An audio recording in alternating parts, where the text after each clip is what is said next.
स्वागत है आप सभी का एनएफ न्यूज पर। मैं हूं आपके साथ रोहित। बिहार की राजनीति में चुनाव से पहले हलचल तेज है।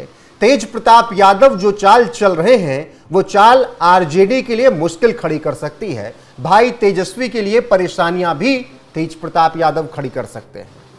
अब तेज प्रताप यादव ने वीवीआईपी के साथ गठबंधन तो कर लिया, हालांकि उनकी कौन सी पार्टी कौन सी नहीं ये नहीं पता, लेकिन वीवीआईपी के साथ गठबंधन कर लिया है और सभी 243 सीटों पर चुनाव लड़ने की तैयारी भी है। तो इस गठबंधन से परेशानी किसको होगी? तेज प्रताप यादव किसके लिए मुश्किलें खड़ी करेंगे? इसी पर चर्चा करेंगे। मेरे साथ इस वक्त राजनीतिक विश्लेषक जुड़े हुए हैं और प्रियदर्शी रंजन जी जो कि बिहार से ही आते हैं, बहुत अच्छे से बिहार की राजनीति को समझते हैं। उनसे ही समझने की कोशिश करेंगे तेज प्रताप यादव की ये चाल कौन सी है। देखिए, चाल इसको नहीं कहूंगा, मैं इसको कहूंगा कि स्वाभिमान की लड़ाई है तेज प्रताप यादव के लिए। किस स्वाभिमान की? ठेस पहुंचा है। बड़ा भाई थे लालू परिवार के, राबड़ी देवी के ज्येष्ठ पुत्र थे। इसके बावजूद उनको वो महत्व तो नहीं मिला परिवार में जो उनको मिलना चाहिए था। तेज प्रताप यादव साबित करना चाहते हैं कि उनमें वो दमखम था, इसके बावजूद उनके परिवार के लोगों ने उनसे किनारा कर लिया, उनको राजनीति में आगे नहीं बढ़ने दिया। उनको अगर वो संसाधन मिलता जो तेजस्वी यादव को मिला, जो अन्य नेताओं को मिला, तो शायद तेज प्रताप यादव का भी कद बड़ा होता राजनीति में।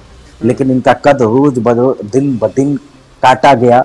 परिवार के लोगों ने ही काटा, अपने ही लोगों ने काटा। जिसे अर्जुन कहा, उसी अर्जुन की तीरों से घायल होकर तेजस्वी यादव आज सियासत के पथ पर लथपथ हैं। तो वो बताना चाहते हैं कि देखो भाई, मैं चुका हुआ चौहान नहीं, वक्त का मारा हुआ हूं। समय है जो वक्त का मारा है। क्या इसी वक्त में, इसी विधानसभा चुनाव के वक्त में वो सब कुछ हासिल कर लेना चाहता है?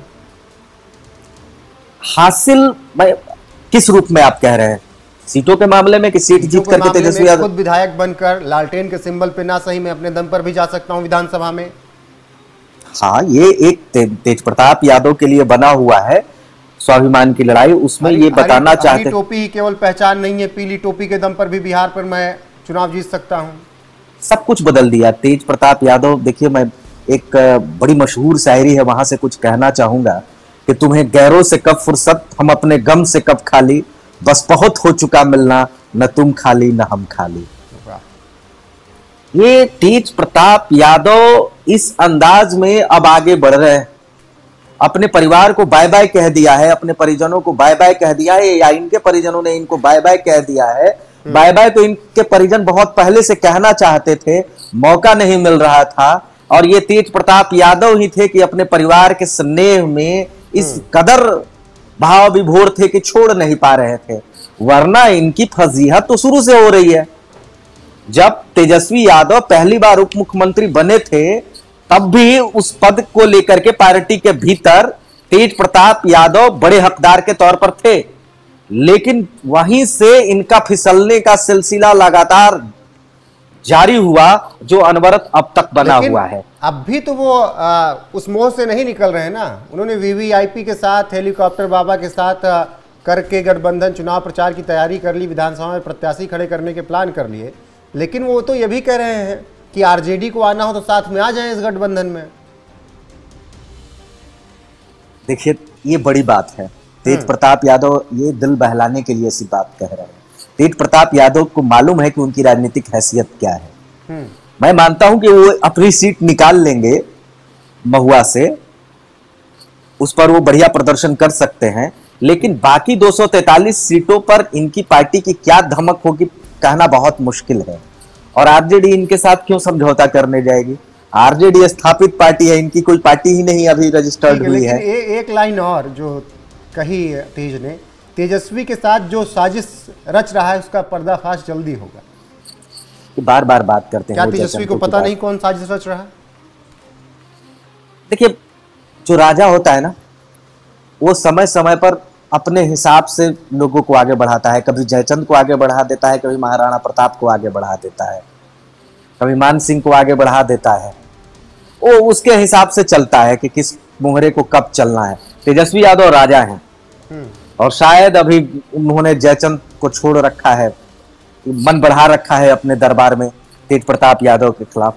पसंद और नापसंद सभी तेजस्वी की इच्छा से है। अगर कोई जयचंद तेजस्वी यादव की दरबार में बढ़ा चढ़ा हुआ है तो तेजस्वी यादव की इच्छा से है।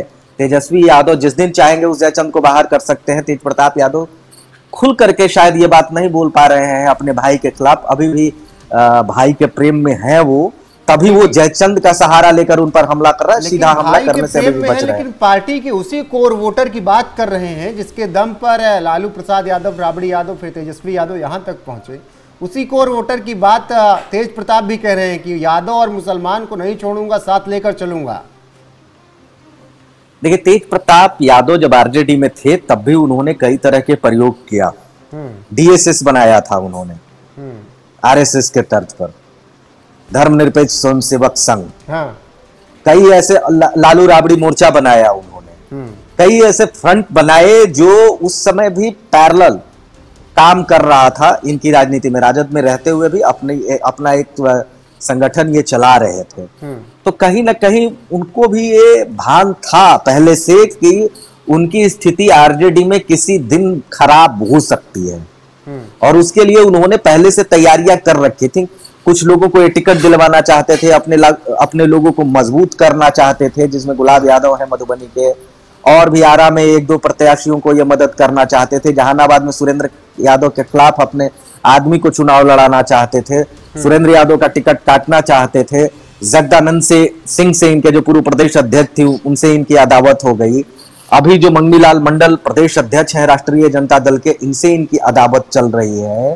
तो कहीं ना कहीं मामला इनका बिगड़ा हुआ था, और बिगड़े हुए मामले में सबसे ज्यादा जो समझने वाली बात है कि आप लालू यादव के बेटा हैं, राबड़ी देवी के बेटा है, तेजस्वी यादव के भाई हैं, उसके बावजूद पार्टी का प्रदेश अध्यक्ष अगर आपको बेइज्जत कर रहा है तो कहीं ना कहीं उसमें आपके माता पिता और भाई की सहमति है।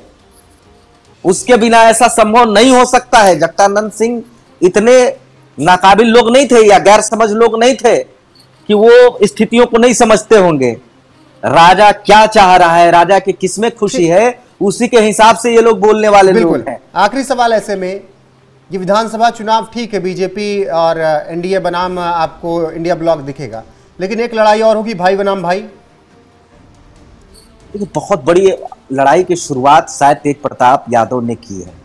याचना नहीं अब रण होगा, जीवन जय या कि मरण होगा, टकराएंगे नक्षत्र निखर। तो अब वो स्थिति बन गई है, बनती हुई दिख रही है। तेज प्रताप यादव लगातार न्याय की गुहार लगा रहे हैं, और वाकई उनका भी हक बनता है। जिस हैसियत से राजनीति को तेजस्वी यादव ने जमाया है, उसी हैसियत से तेज प्रताप यादव को भी अपनी राजनीति जमाने का हक है। आप सीधे बॉयकॉट नहीं कर सकते हैं। तेज प्रताप यादव को लगातार किनारे किनारे किनारे किनारे करते चले गए परिवार के ही लोग, लेकिन अब वो नहीं चलेगा। तेज प्रताप यादव ने यह ठान लिया है। हाँ, तेज प्रताप यादव ने ठान लिया है, लेकिन उनके ठानने में शायद देर हो चुकी है। तेजस्वी यादव, एक लाइन में बोल देता हूं, तेजस्वी यादव इतने मजबूत राजनेता हो चुके हैं, आरजेडी पर उनकी मजबूत पकड़ हो चुकी है।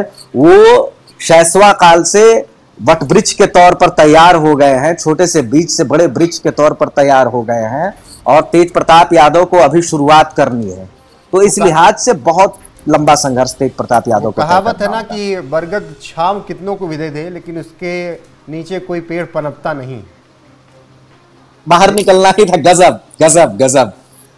आप महाराज की तेजस्वी बरगद है। बरगद हो चुके हैं ना, बरगद हो चुके हैं। अब संघर्ष की शुभ्र पर लहराना होगा तेज प्रताप यादव। नीचे रहिए, अगर आप पनपने की कोशिश करेंगे तो फिर तेज प्रताप आप होंगे। बाकी बने रहिए आप हमारे साथ लगातार, कोई भी अपडेट आएगी तो आप तक जरूर पहुंचाएंगे। रंजन जी, आपका हमारे साथ जुड़ने के लिए बहुत बहुत शुक्रिया। नमस्कार।